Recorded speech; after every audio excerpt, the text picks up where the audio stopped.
കഴിഞ്ഞ 2 വർഷമായിട്ട് വീട്ടിൽ കറണ്ട് ബില്ലൊന്നും നടക്കണില്ല.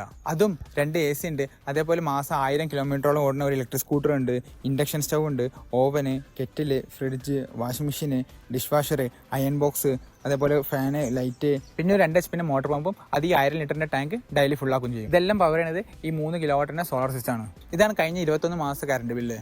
പുറത്തുനിന്ന് കറണ്ട് ഉപയോഗിച്ചിട്ടില്ലെങ്കിലും ഒരു ഫിക്സഡ് ചാർജ് ഉണ്ടാവും. ഇനി അതുപോലെ സോളാറിന്റെ പ്രൊഡക്ഷനേക്കാളും കൺസ്യൂം ചെയ്ത മാസങ്ങളിൽ അതിന്റെ ബില്ലും ഉണ്ടാവും. ഈ കോളത്തിൽ കാണുന്നത് സോളാർ ഇല്ലെങ്കിൽ എത്രയായിരിക്കും ബില്ല് വന്നിട്ടുണ്ടാവുക എന്നുള്ളതാണ്. ആൻഡ് ഈ കോളത്തിൽ കണ്ട് രണ്ടിൻ്റെയും ഡിഫറൻസ്, സോളാർ ഉള്ളതിൻ്റെയും സോളാർ ഇല്ലാത്തതിൻ്റെയും ഡിഫറൻസ് അഥവാ സേവിങ്സ്. അങ്ങനെ കഴിഞ്ഞ ഈ 21 മാസത്തിൽ ഏകദേശം 47,000 രൂപേൻ്റെ കറണ്ട് ബില്ലാണ് സേവ് ചെയ്തത്. അതിൽ ഇലക്ട്രിക് സ്കൂട്ടറിൻ്റെ പെട്രോളിൻ്റെ ലാഭമോ അതേപോലെ ഗ്യാസിൻ്റെ ലാഭമോ ഒന്നും കൂട്ടിയില്ല.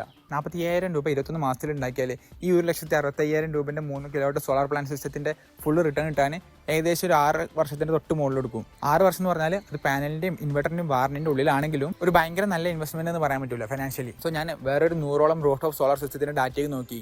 അപ്പോൾ മനസ്സിലായെന്ന് വെച്ചാൽ ഈ പ്ലാന്റിൻ്റെ പെർഫോമൻസ് എന്ന് പറഞ്ഞാൽ ഏറ്റവും കുറവുള്ള 75 പെട്ടതാണ്. അതെന്തുകൊണ്ടാണ് പെർഫോമൻസ് കുറവുള്ളതെന്നുള്ളതും എങ്ങനെ നമുക്ക് പെർഫോമൻസ് കൂട്ടാന്നുള്ളതും അതുപോലെ നമുക്ക് 6 വർഷത്തെ പീരീഡ് എങ്ങനെ കുറക്കാന്നുള്ളതും അടുത്ത വീഡിയോയിൽ കാണാം.